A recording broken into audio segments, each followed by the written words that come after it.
ሰላም የዛሬ ህግ ምክር የሚያተኩረው የንግድ ቦታ የተከራያችሁ ሰዎች በህግ ያላችሁን 4 መብቶች በተመለከተ ይሆናል። እንግዲህ የመጀመሪያው አከራዩ በአከራያችሁ አካባቢ ተመሳሳይ የሆነ የንግድ ስራዎችን እንዳይሰራ የመከልከል መብት አላችሁ። ለምሳሌ አከራያችሁ ከዚህ በፊት ባከራያችሁ የንግድ ቦታ ላይ የሆቴል ስራ ሲሰራበት ከነበረና ከዚያ በኋላ የንግድ ቦታውን ካከራያችሁ በኋላ በዛው አካባቢ ተመሳሳይ የሆነ የሆቴል ስራዎችን እንዳይሰራ መከልከል ትችላላችሁ።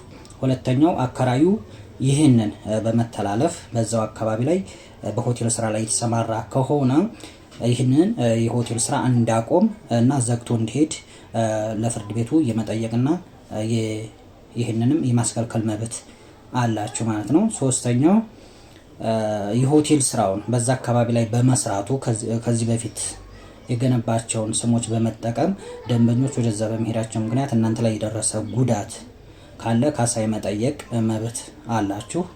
አራተኛው እንግዲህ የንግድ ቦታን የተከራየ ሰው ያለ አከራዩ ፍቃድ የኪራይ ቦታውን ለሌላ ሶስተኛ ወገን የማከራየት መብት ይኖራቸዋል ማለት ነው። አመሰግናለሁ።